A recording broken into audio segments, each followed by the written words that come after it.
What's with all this naming and shaming? When did politics become so medieval? It's like everywhere you go, someone is naming and shaming, on Twitter, in the political sphere, in the media. It reminds me of being back at convent school when the nuns were always shaming someone for wearing makeup or trainers or whatever it was.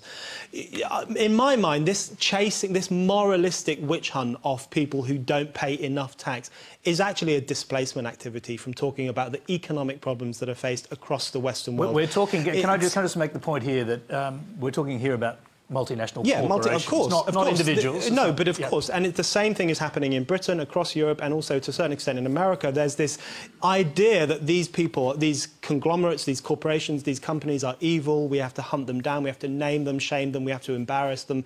It's a moralistic displacement activity from talking about the real problems which face the Western world, which is a lack of economic creativity, a lack of wealth creation, and instead you obsess over how you can shift wealth that already exists from over here to over here. It's about avoiding a serious discussion about economic stasis, and it's highly moralistic and quite medieval in the language that's used. Richard Di Natale. Right, where to start?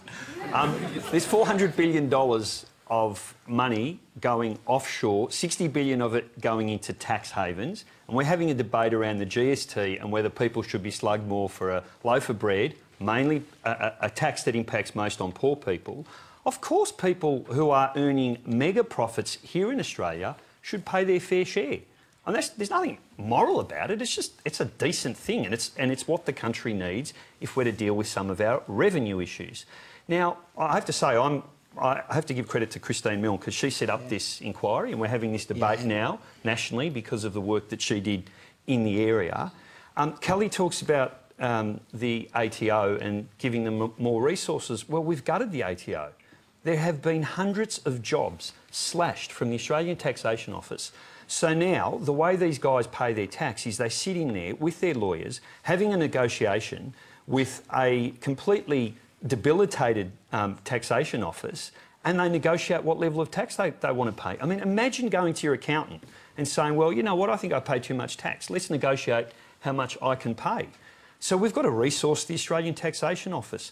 The idea of it's not naming and shaming. It's just getting some transparency. That's what he described. No, well, he described it in that way. I don't describe it in that way. It's ensuring that these companies publish detailed financial accounts, or else, so that we know.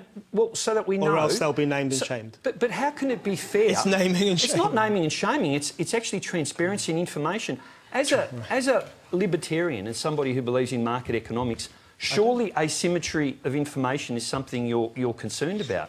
And this is what we've got here. OK, hang on. Sam Destiari wants to jump in. I'm going to let him do that. Briefly. Firstly, I think Christine Milne does need to be acknowledged for the work she did in the Senate, 25-year career, and on this space. Look, this is about transparency, and it's about making sure Australian consumers have more information. I think it's needed for two things. Firstly, to allow them to make better choices in how they want to spend their money. And secondly, I think it drives better policy when there is more information out there for the Australian public to actually be more informed in what's going on. The practices, the techniques, what is going on behind these closed doors in these companies when it comes to tax is shocking, and we deserve to have more information out there in the public space. OK,